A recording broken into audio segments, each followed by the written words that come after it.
silo. Bueno, si buscas en internet qué cosa es un silo, probablemente te aparezca algo como esto, ¿no? Silos son estas estructuras que utilizamos en la agricultura y sirven para contener el grano, ¿no? Y de alguna forma separarlo y mantenerlo en un estado en el que eh, bueno, no se echa a perder.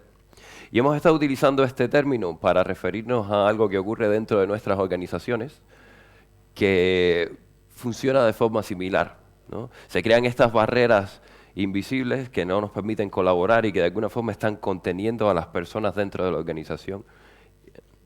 Entonces, cuando buscas silo, el señor Google es bastante sabio y también te muestra cosas como esta. Y para mí, esto es un silo nuclear, ¿no?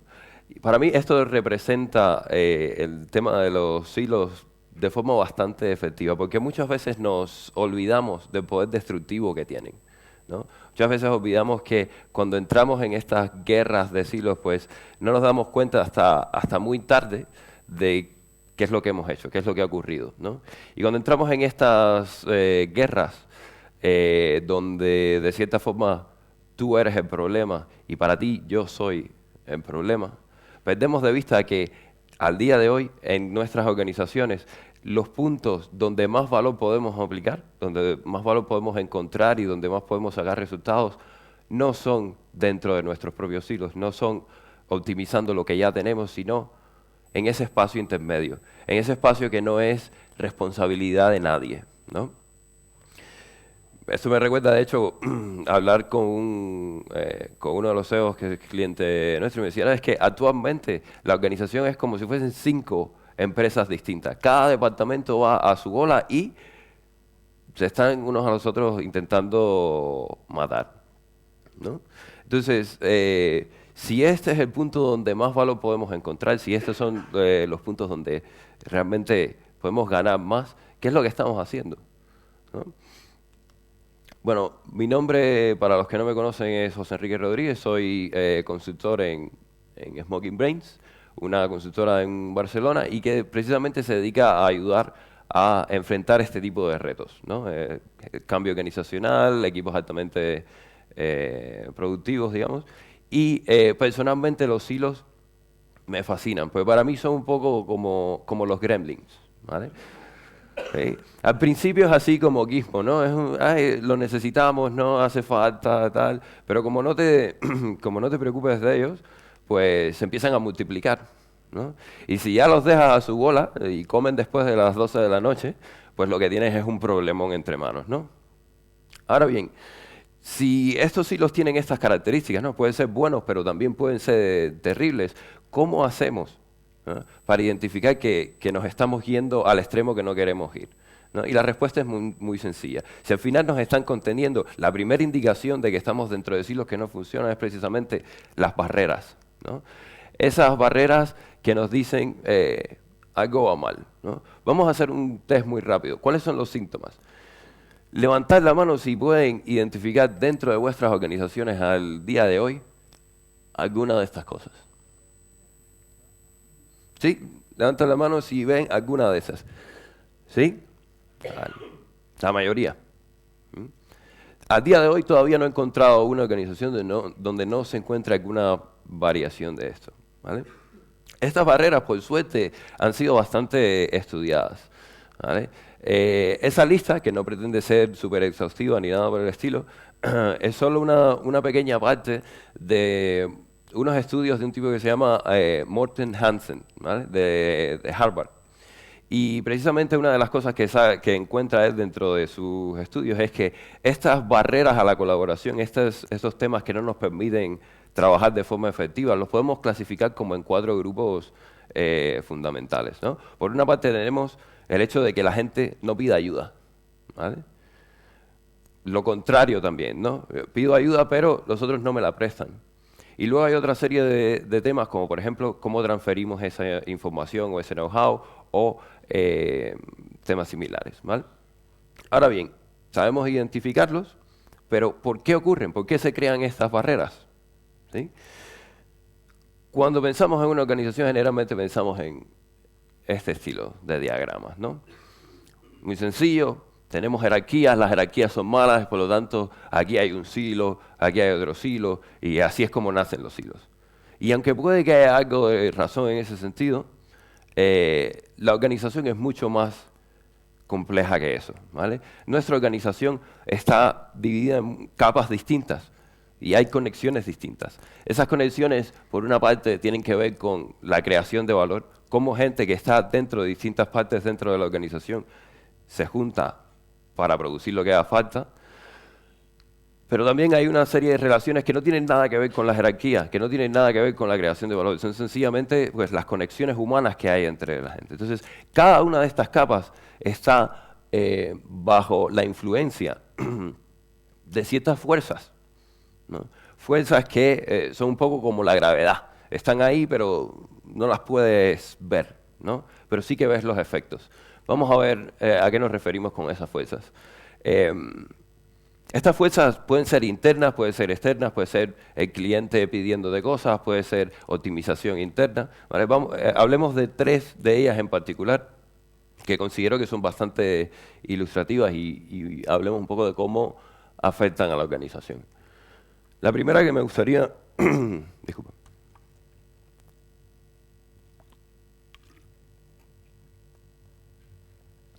La primera que me gustaría comentar es precisamente la división de la labor. La división de la labor es un concepto que está asociado con las estructuras, con la economía de escala, ¿no? Y que a pesar de que viene de hace mucho tiempo, de Mesopotamia y tal, se hizo popular o florece en 1700, durante la Revolución Industrial, ¿no? Hasta ese momento, ¿qué era lo que ocurría? Tenías artesanos, gente que hacía el trabajo, que llevaban mucho tiempo estudiando y tenían todos los skills que se necesitaban, y por lo tanto pues cobraban una pasta por hacer las cosas, ¿no? Y entonces a quien se le ocurrió, ¿qué podemos hacer? ¿No? ¿Por qué no cogemos ese trabajo que hace el artesano, lo dividimos en partes más pequeñas, entrenamos a gente en hacer esas partes pequeñas y lo ponemos en conjunto, ¿no? Tenemos una buenísima solución ahí, especializamos, tenemos mayor fuerza de trabajo, optimizamos costes, optimizamos productividad, ¿no? De alguna forma, a día de hoy, esta fuerza es la piedra angular de cómo funcionan las organizaciones. De ahí salen los roles, ¿no? Cuando hablamos de diseñadores, cuando hablamos de programadores, etcétera, estamos hablando de esto, ¿vale? Sin embargo, no siempre van bien las cosas. Para poner un ejemplo, ¿no? En el momento en el que tú tienes una necesidad dentro de la organización, en el momento en que tú tienes dentro de la organización una necesidad, por ejemplo, de que un programador empiece a programar en otra cosa que no es el lenguaje que está haciendo, o que un diseñador empiece a maquetar, ¿no? Ahí estamos empezando a ver conflictos, ¿no? Donde esto no es lo que mi rol describe, esto no es lo que de alguna forma yo supuestamente tengo que hacer y por lo tanto no lo voy a hacer, ¿vale? Esto es un ejemplo muy sencillo de cómo esas fuerzas, aunque parecen buenas, aunque realmente nos benefician, pueden irse desviando y pueden ir creando estos hilos. Ahora bien, otra fuerza que es bastante interesante y que vemos mucho es precisamente el tema de la distancia o cómo estamos localizados, ¿no? Y pongo esta imagen de la curva de Allen. Allen es un señor del MIT que en el 77 o así hizo una serie de investigaciones para ver precisamente cuál era la relación entre la distancia a la que está la gente y la frecuencia de la comunicación, ¿vale? Y de ahí llegó a resultados bastante interesantes. Primero, eres probablemente 4 veces más probable que te comuniques con alguien que tienes a 2 metros que con alguien que tienes a 20. De hecho, a partir de 20 metros ya la comunicación casi que tiende a cero, ¿vale? Segundo, en el caso en el que, por ejemplo, estás en otro edificio, estás en otra ubicación, directamente la comunicación baja. Da igual si hacia abajo 20 metros también estás en ese rango. Y por último, diríamos, no, esto es solo para la comunicación cara a cara, ¿no? Ahora que tenemos email, ahora que tenemos WhatsApp y que tenemos todas estas cosas, eso no se cumple. No, no, la realidad es que también se cumple. Eres más propenso a enviar emails y a comunicarte por otros medios con la gente con la que te comunicas cara a cara y no viceversa, ¿sí?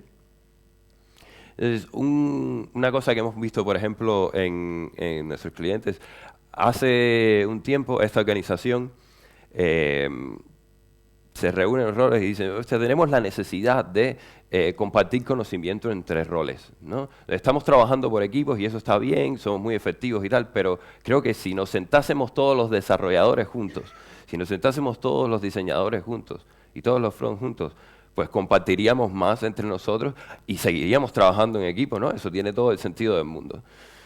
Perfecto, vamos a hacerlo, vamos a hacer ese experimento. Se sientan juntos, ¿vale?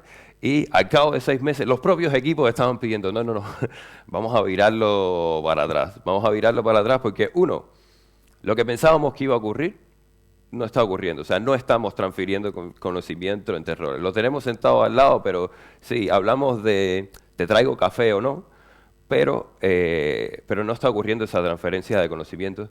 Y dos, lo otro se está viendo afectado, o sea, el trabajo en equipo se está viendo afectado. No estamos siendo todos los efectivos o todos los productivos que estábamos siendo antes, ¿no? Esto para mí también es bastante claro en ese sentido. La última ejemplo de fuerza, digamos, de que me gustaría hablar, tiene que ver con los sistemas de clasificación o cómo interpretamos nosotros el mundo. Pues al final es parte de lo que hacemos, ¿no? Toda sociedad tiene sus propios sistemas de clasificación. De alguna forma, para darle sentido al mundo, le ponemos etiquetas, ¿no? Está la etiqueta de el desarrollador, la etiqueta de el jefe, la etiqueta de IT, ¿no? Los de negocio, ¿no? Estas clasificaciones que usamos aparentemente no son dañinas. Sin embargo, cuando tú creas una etiqueta y dices los desarrolladores, en realidad estás creando dos clasificaciones. Estás creando una clasificación de los desarrolladores y los no desarrolladores. Y de por sí ya estás construyendo esas barreras, ¿vale? No es por gusto, por ejemplo, que en Stream Programming, una de las cosas que comenta Ken Beck es en un equipo que está haciendo Stream Programming, todos son desarrolladores. No hay el QA, ¿no? Que esto es algo que se ve mucho, por ejemplo, ¿no? El QA y los desarrolladores, ¿no? ¿Es su responsabilidad hacer no sé qué o es el patito feo, ¿no? Otro ejemplo precisamente de un cliente para que vean que no solo tiene que ver con los roles, tipo de etiquetas que estaban utilizando para referirse a la experiencia, digamos, que tenía la gente que entraba, era el becario, el junior, el senior, ¿no? Y de alguna forma, solo por usar estas etiquetas, ya estaban creando esas castas, esas clasificaciones, que en muchos casos terminaban afectando negativamente a la gente. Porque becario o el junior decían, sí, es cierto, soy junior, pero tú también fuiste junior en algún momento, ¿no? En algún momento tenías que aprender y seguir evolucionando, ¿no? Entonces, es muy sutil, pero poco a poco, a lo largo del tiempo, pues se crean estas diferenciaciones y se crean estos gaps. ¿Mm? ¿Qué quiere decir todo esto? Si estamos bajo la influencia de todas estas fuerzas, al final los silos se están creando porque esas fuerzas no están alineadas. Porque al final unas tiran para un lado, otras tiran para el otro y pequeñas partes de tu organización se están desgregando en distintas direcciones. ¿Sí? Ahora bien, ¿cómo entonces resolvemos? Entendiendo cómo es que funcionan estas dinámicas y entendiendo cómo es que se crean estos hilos, ¿qué podemos hacer? ¿Ah? ¿Cómo nos deshacemos de los hilos? ¿Cómo los matamos? Salimos con una antorcha ahí como el monstruo de Frankenstein y le prendemos candela. Aquí no puede haber silos. Equipo, equipo, equipo. Tengo malas noticias. Bueno, malas y buenas noticias, ¿vale? Los silos no se van a ir. Los silos no van a desaparecer porque las fuerzas que hacen que se generen no van a desaparecer. ¿Sí? Sin embargo, sí que podemos hacer algo al respecto, porque igual que la gravedad no desaparece y no la podemos apagar, ¿no? La podemos utilizar a nuestro favor para volar, por ejemplo, ¿no? Entonces, teniendo esto en cuenta, ¿qué cosas sí que hemos intentado para evitar que nos afecten de forma negativa y que a día de hoy sabemos, por decirlo de alguna forma, que no funcionan? ¿Vale? Está probado y demostrado en muchos sentidos. El primero es el tema de los incentivos. ¿Y si han visto la charla de Daniel Pink respecto a la motivación y los incentivos? ¿Sí? Levanta la mano quien la ha visto ya. Vale, más o menos. Si no la han visto, os la recomiendo mucho. Una de las cosas que comenta Daniel Pink en esta charla es que precisamente para el tipo de trabajo que hacemos cada vez más, este knowledge work, ¿no? Este proceso donde necesitamos creatividad, etcétera, los incentivos tienen un efecto negativo, ¿vale? En el sentido de que el foco se centra mucho en la tarea, ¿vale? Pero es que las soluciones que nosotros necesitamos para encontrar ese valor que está intermedio, perdido, necesita esa creatividad, necesita realmente que la gente se concentre y piense fuera de la caja o fuera de el silo, ¿no? Ese es un tema. El otro tema es que, independientemente de que puede que tengas algún pico y tal, es algo que es muy difícil de mantener a lo largo del tiempo, ¿no? Porque la gente tiende a, ok, hay esta motivación, si no me dan esto, entonces no lo hago, ¿no? Y todos estos factores al final influyen bastante en que no funcione. Otro tema que también hemos tratado bastante es el de cambiar la estructura formal, ¿no? Y esto es un tema que es bastante, se ve a la cara, ¿no? Es por donde empieza casi todo el mundo, porque es lo más visible, ¿no? Puedo coger y diseñar un nuevo diagrama organizacional y eso ya me va a quitar a todos los hilos y tal, ¿no? Y esto solo no funciona tampoco, ¿vale? Porque sí, puede ser que tú tengas estos diagramas y estos diagramas de alguna forma representen los hilos que se están creando, pero adivina que los hilos pueden aparecer dentro de la organización a todos los niveles. Puede estar a nivel de departamento, puede estar a nivel de equipo, puede estar a nivel individual, ¿no? Y el otro tema es que esto tarda bastante tiempo en ocurrir, ¿vale? No de un día para otro se dan estos cambios. De hecho, he visto gente decir, bueno, vamos a cambiarlo todo, vamos a poner gente, vamos a ponerlos por equipos, ¿sí? Y están los 5 tíos sentados en la mesa, pero el de marketing sigue reportando a los objetivos de marketing, no sé qué. El QA sigue mirando las cosas de QA. El desarrollador está velando porque el código tal, pero y le da igual lo que el DevOps esté, ¿sí? Entonces, a pesar de que estemos afectando en esa capa, no toma en cuenta todos los factores, no toma en cuenta todas las otras fuerzas. ¿Ok? Entonces, ¿qué sí que funciona? Está demostrado varias veces y que además hemos empleado con muchos de nuestros clientes. En lugar de intentar romper los hilos y desaparecerlos, no sé qué, ¿por qué no hacemos un poco borrosas las barreras?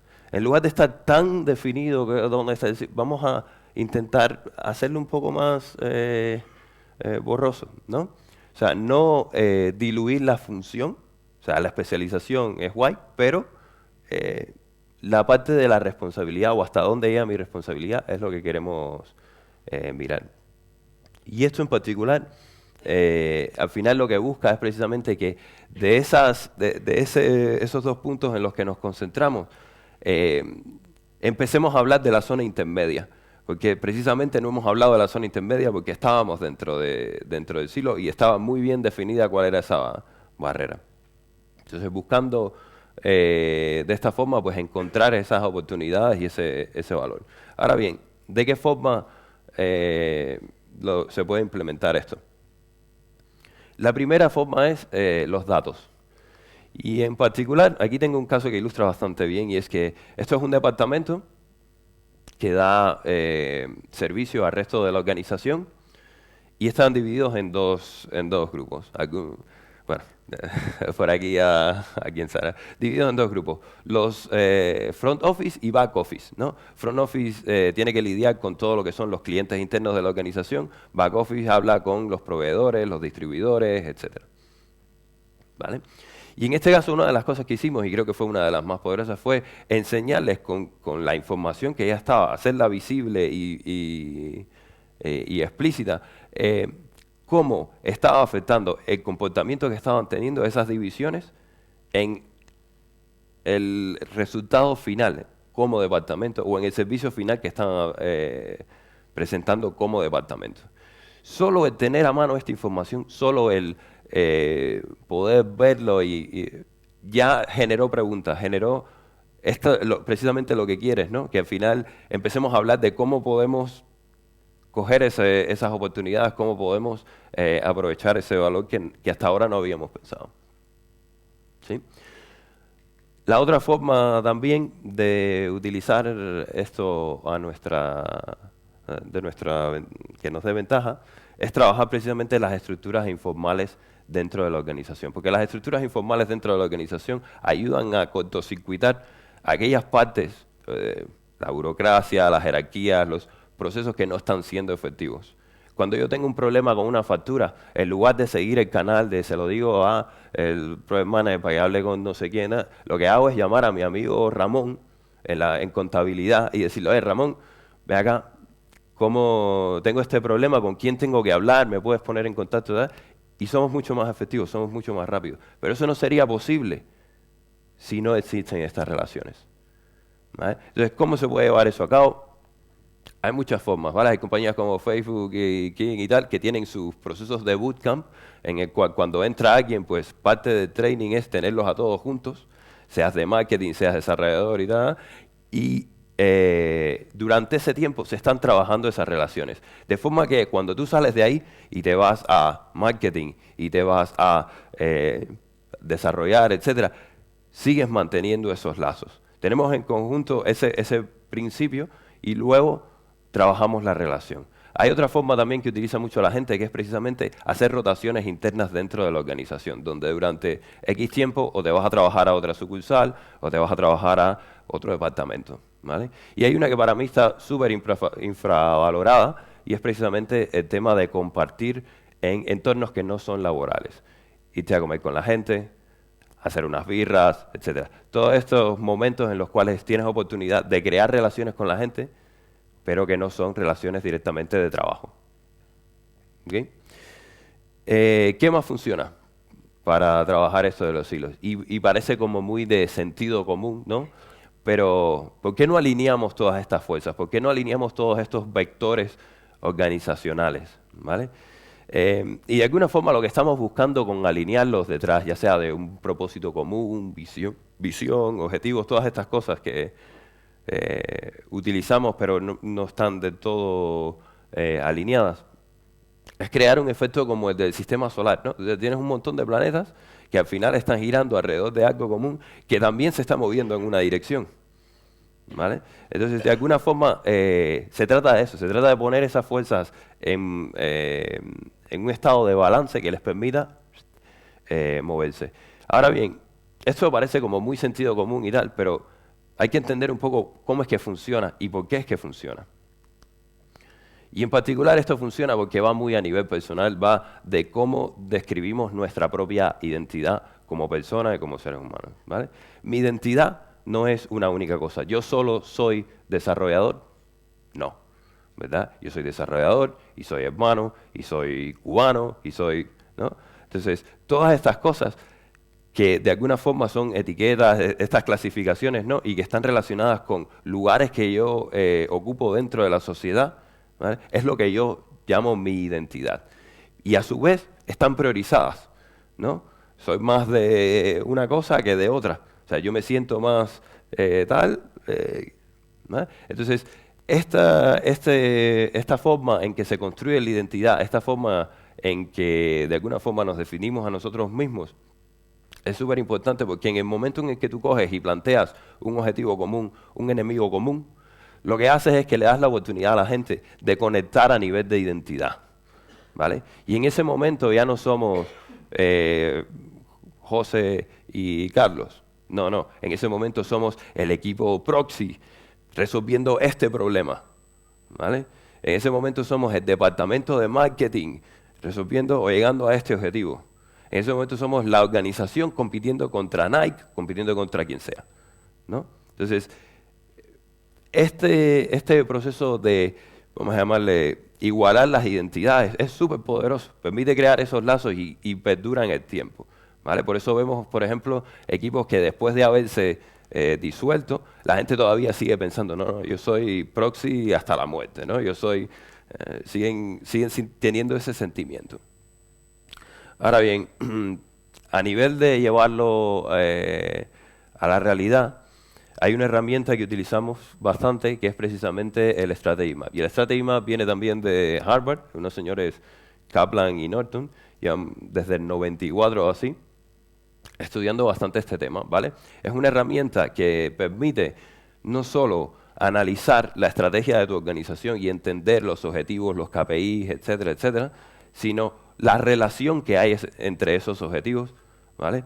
Y de qué forma algo que yo estoy trabajando en una capa de la organización, por ejemplo, en la capa de personal, tiene influencia en la capa de procesos y tiene influencia en la parte de cliente que al final financieramente también tiene un resultado, ¿no? Y aparte de que nos permite analizarlo, nos permite también comunicarlo y alinear a la gente alrededor de cuál es esa estrategia, ¿sí?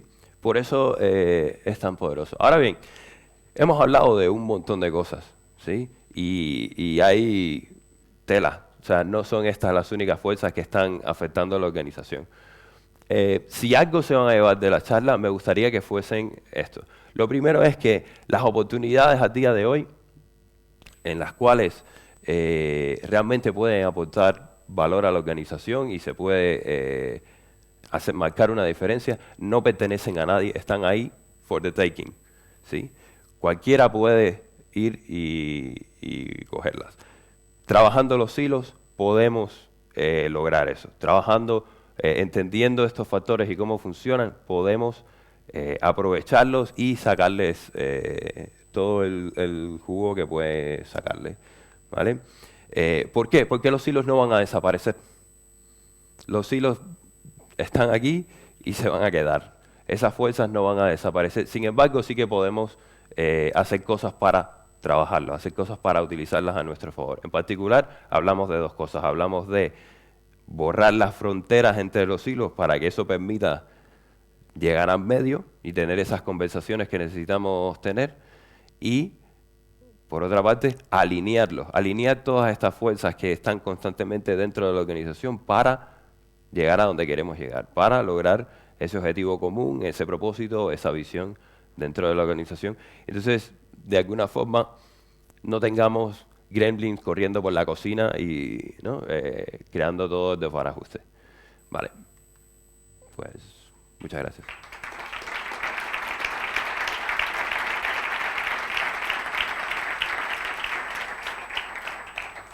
Si alguien quiere un poco más de referencias y tal, pues estaré por aquí en la conferencia también y que se acerque y me diga algo, ¿no? Exacto, pasamos a la parte de preguntas si alguien quiere comentar algo. No, nada, terrible, todo.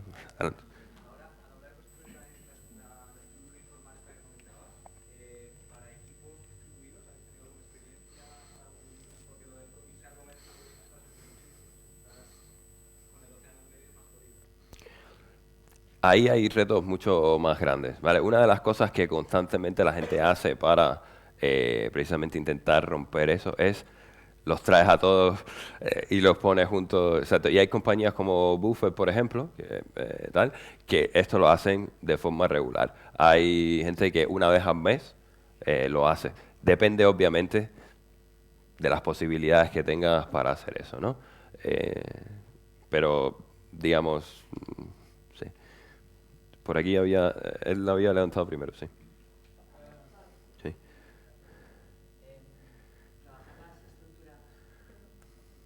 Trabajar las estructuras informales funcionan, ¿vale? Ujú. Pero muchas veces chocan con los objetivos políticos, que es lo que no hemos alineado, como los silos tienen objetivos distintos y son diferentes y no tenemos un objetivo común. Podemos trabajar las informales, pero afecta mucho. Las fuerzas de objetivos políticos dificultan esas... Gente que dice, yo estoy trabajando tal, pero me estoy llevando collejas de mi jefe porque estoy viendo por el bien común, pero mi jefe cada vez que se entera me pega collejas. Ok, ¿cuál es la pregunta? Cuando la dificultad, ¿cómo romper esa dificultad cuando, si no tienes una misión alineada, trabajar con las estructuras informales no da los frutos que esperamos? Entonces, ¿tienes algún consejo para trabajar? En particular las creo que estamos políticas? mezclando dos cosas ahí. O sea, una cosa es las fuerzas que pueden ejercer esa política interna que haya dentro de la organización y cómo eso repercute. La otra cosa es estructuras informales. O sea, si tú te quieres ir a comer con alguien de contabilidad o de otro, ¿verdad? Tu jefe no te lo puede impedir. No sé qué tipo de organización trabajas, pero ¿no? Yo hablo realmente de crear espacios en los cuales la gente pueda compartir y conectar a otro nivel más allá del mundo laboral, ¿vale? Y a eso es a lo que me refiero. Y aquí puedes pues ponerte todo lo creativo que quieras, ¿sabes? Desde irte a, yo sé, el bosque urbano o, ¿sabes? Alguna cosa de esta, ir a jugar paintball, lo que sea. Todas estas situaciones que te permitan compartir y crear lazos, más allá de dónde tú estás en la jerarquía o de dónde tú estás, digamos, dentro de la organización. ¿Sí? ¿Había alguien por aquí? Has comentado un ejemplo, un caso que una empresa o el equipo, los diversos equipos pidieron sentar juntos los diferentes roles, ¿no? Ajá. Esto no funcionó y pidieron volver atrás. Entiendo que pudiera afectar al rendimiento de su equipo como objetivo, pero que no hablar entre ellos es como, ¿qué coño os pasa, no? O sea, ¿qué pasó? Nada, 2 pinceladas, ¿eh? No quiero... Pero me ¿Qué es sorprendió lo que en pasó? plan de, ¿cómo es que nos comunicabais, tíos? ¿Qué es lo que pasó? Bueno, mira, exacto, te lo puedes responder. No, a ver, ¿qué fue lo que pasó? Es que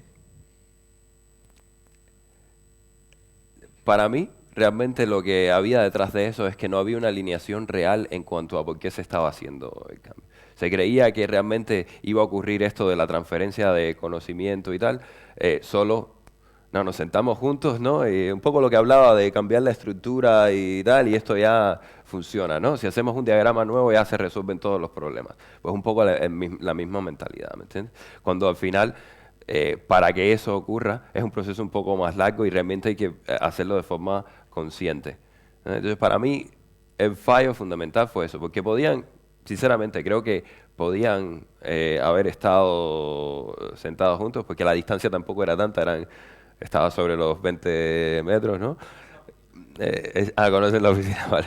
Pues, pero para mí detrás había eso, ¿entiendes? Que no había un entendimiento real de qué era lo que se quería hacer y se pensaba que esto iba a ser una solución mágica. Y al final ocurrió precisamente lo que de cierta forma se esperaba. Porque tienes esa fuerza, pero no hay nada que esté trabajándola en dirección opuesta para que se quede igual, ¿no? Entonces al final pues termina corrompiendo, ¿no?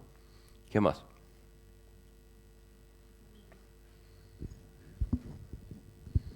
Hola, yo un poco también en lo que comentaba él antes, no sé si a nivel político puede haber desalineaciones, entiendo que es responsabilidad de compañía y los directivos tendrán que arreglarlo, ¿no? Pero yo sí me parece que puede haber cosas que, bueno, te lo comento a ver lo que te parece a ti, que si a un senior, como decías antes, por poner un ejemplo como el que has puesto tú, si a un senior no se le valora, no se le da valor a cómo hace que sus juniors, por llamarlo de alguna manera, se conviertan en senior, si eso no es un KPI que él tiene, si no se le mide por tus horas facturables, bla, bla, bla, bla, bla, bla, todos lo conocemos,